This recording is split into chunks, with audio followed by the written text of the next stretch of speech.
नमस्कार, मैं हूं राजेश पांडे। आप देख रहे हैं श्री नारद मीडिया। नारद मीडिया की टीम इस समय सिवान नगर स्थित सुप्रसिद्ध लब्ध ख्याति प्राप्त आयुर्वेदाचार्य चिकित्सक डॉक्टर सीवी मिश्रा के चिकित्सालय में है, क्लिनिक में है। डॉक्टर साहब आयुर्वेद से कोरोना को पराजित करने में जुटे हुए हैं। आइए अब हम इन्हीं से जानते हैं कि सर की जो ये लड़ाई है कोरोना के साथ, ये क्या फलीभूत होती है। सर, सबसे पहले ये बताया जाए, क्या आयुर्वेद कोरोना को पराजित करने में सक्षम है?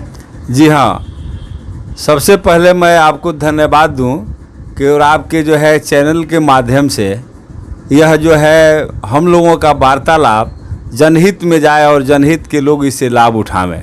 आयुर्वेद जो है आजकल कोरोना जो चल रहा है महामारी का रूप, इसमें आयुर्वेद जो है 99% सफल कारगर चिकित्सा है। कारण इसका है, आयुर्वेद में जो है हमारे मनीषियों ने कहा है कि वात, पित्त और कफ तीनों को संतुलित अवस्था में रखा जाएगा तो आप स्वस्थ रहिएगा।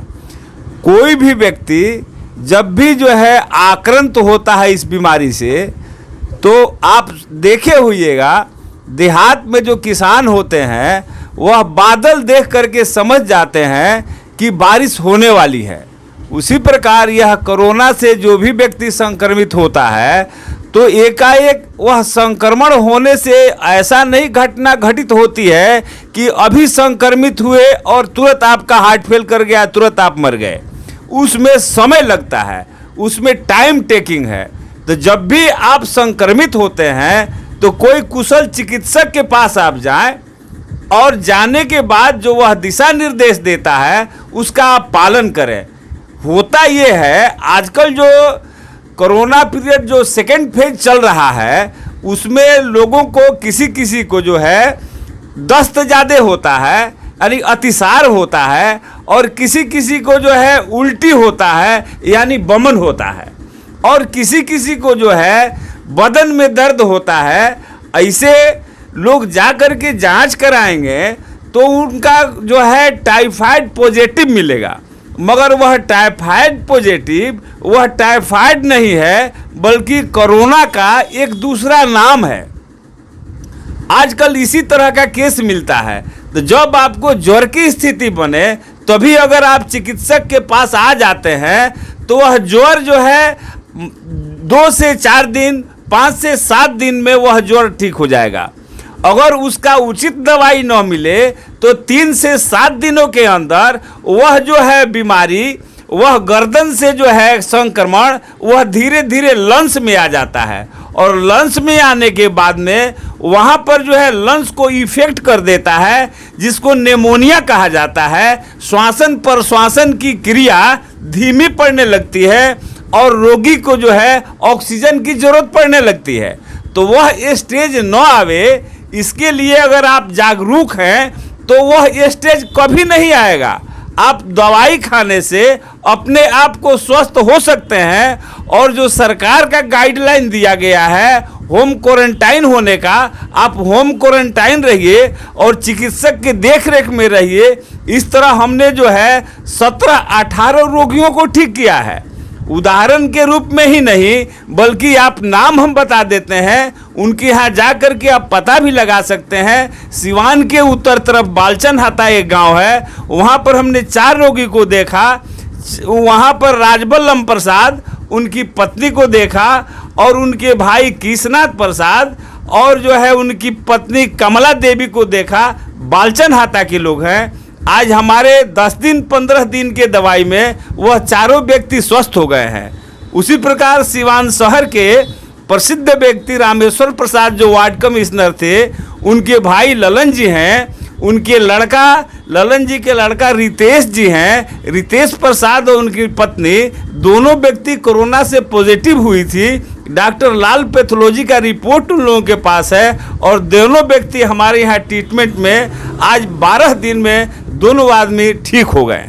सर, जब ये कोरोना की जो पहली लहर आई थी उसमें ज़्यादातर गले में और मुंह में लोगों को इन्फेक्शन होता था, लोगों को जो है दिक्कत होती थी। इस बार जो है ये देखा जा रहा है कि सबसे ज़्यादा छाती में प्रभावित कर रहा है, इसलिए ऑक्सीजन के सिलेंडर के लिए मारामारी हो रही है।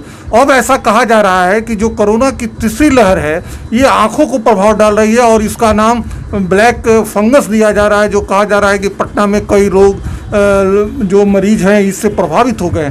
तो सर, क्या आयुर्वेद में इसके लिए मुकम्मल इलाज है, इसके लिए पर्याप्त इलाज है?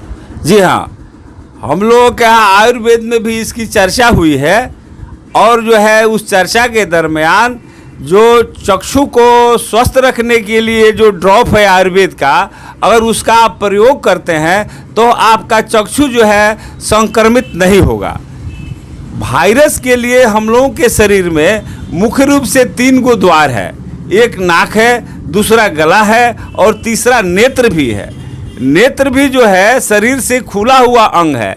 उस तरीक़ा से देखा जाए तो खुला हुआ अंग तो मान लीजिए मूत्र वाला भी है, मल का भी है, रोमकूप भी है, मगर ये सब जो है ढका हुआ है ना। और रोमकूप बहुत छोटे छोटे होते हैं ना। हम लोगों के यहाँ आयुर्वेद में है नियम कि आप स्नान करने के पूर्व पूरे बदन में सरसों का तेल मालिश करते हैं तो वह सरसों का तेल जो है एंटीबैक्टीरियल, एंटी फंगल के रूप में आपके शरीर को रक्षा करेगा।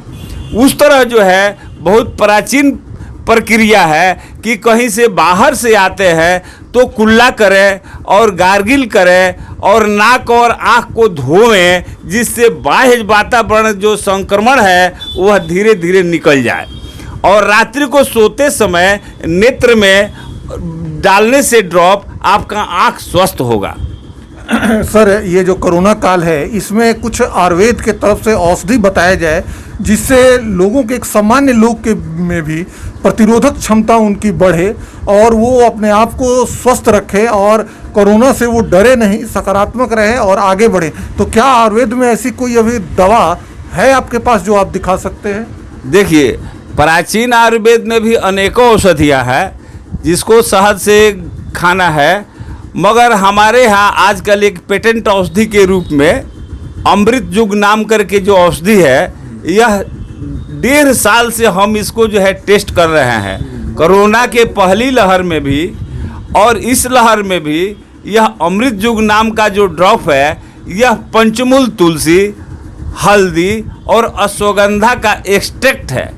यह एक्सट्रैक्ट के रूप में कम डोज में यह ज़्यादा कारगर औषधि सिद्ध हुई है और हम अपने अनेकों रोगियों को यह औषधि जो है, जो अस्वस्थ हैं उनको भी चलाते हैं और वैसे रोगी को भी चलाते हैं जो अस्वस्थ न हो। यह औषधि का जो व्यक्ति हमारे नज़र में जानकारी में पालन किया है वह ठीक है, स्वस्थ है। इसलिए मैं आप लोगों से यह अपील करता हूँ कि चाहे जो भी कंपनी यह दवा बनाई हो, मगर मार्केट से लेकर के इस औषधि का हमने प्रयोग किया, जो औषधि 99% जो है सफलता के कगार पर है। आपने ये देखा कि डॉक्टर साहब ने कितने विस्तृत जानकारी दी कि कोरोना में हम कैसे इसको हम हरा सकते हैं, इससे हम आगे बढ़ सकते हैं। और सबसे बढ़ के ये कोरोना काल में एक औषधि आई है, इसका नाम भी अमृत युग है। और ये डॉक्टर साहब के क्लिनिक में जो सिवान में जो सदर अस्पताल है, इससे तकरीबन 50 कदम आगे दाहिने बगल ये इनका अपना चिकित्सालय है, क्लिनिक है। आप यहाँ आकर ये औषधि ले सकते हैं, डॉक्टर साहब से परामर्श ले सकते हैं। डॉक्टर साहब जो है वो सुबह 10 बजे से 2 बजे दिन तक यहाँ उपस्थित रहते हैं और आपको ये बिल्कुल निःशुल्क चिकित्सा देंगे। और यही कारण है कि डॉक्टर साहब का पूरा इस पर भरोसा है कि कोरोना रूपी रावण को यह आयुर्वेद जो है वो बिल्कुल पराजित करेगा और हम सभी इससे उबर जाएंगे और समाज हमारा बिल्कुल स्वस्थ होगा और पूरे विश्व का कल्याण होगा। डॉक्टर साहब, आपने लोगों को इतनी अच्छी जानकारी दी, इसके लिए बहुत बहुत धन्यवाद। देखिए, मैं आपके साथ आपके टीम को भी मैं अपने तरफ से हम्बल रिक्वेस्ट है, धन्यवाद है। और ताकि जो है इस जनहित के लिए आपने समय निकाल करके लोगों के जानकारी के लिए आपने समय दिया, जिससे लोग जो है अपने आहार विहार को दुरुस्त रखते हुए एक कुशल चिकित्सक के नेतृत्व में अगर इलाज कराते हैं तो अस्वस्थ होने का, ऑक्सीजन लेने की नौबत ही नहीं आएगी और लोग स्वस्थ रहेंगे। नमस्कार। इस समय नारद मीडिया की टीम डॉक्टर सीवी मिश्रा के क्लिनिक में है, चिकित्सालय में है। यहाँ एक कोरोना को मात देकर बहन है, उन्होंने कोरोना पे विजय पाई है। आइए हम उनसे सुनते हैं कि डॉक्टर साहब के इलाज से कितना वो लाभान्वित हुई और कैसे इस महामारी से वो बाहर निकल के आई, बताया जाए। बहुत ज़्यादा फायदा हुआ है आयुर्वेदिक दवा से हमको, उसी से हम ठीक भी हुए हैं। अच्छा। आपको कैसे ये पता लगा कि आप इस रोग से ग्रसित हैं? हमको पता नहीं था, लेकिन अचानक जब बिस्तर से उठे तो उठा नहीं जा रहा था, तो फिर डॉक्टर साहब से बात हुआ, तो वही घर पे जाके देखे और इलाज किए। आप कहाँ की रहने वाली हैं? फतेहपुर। आप फतेहपुर के रहने वाली। अब आपको फायदा है, अब आपको ठीक ठाक खाना पीना आप ठीक खा रहे हैं? सब ठीक हो गया है, पूरा ठीक है। आपको ये लगता है कि आयुर्वेद से कोरोना का इलाज है? हाँ है। आदमी मन में विश्वास रखे, सकारात्मक रहे तो इलाज हो सही सकता बात है। है, इलाज हो सकता है। हाँ। आपको इससे बहुत फायदा है? बहुत फायदा है।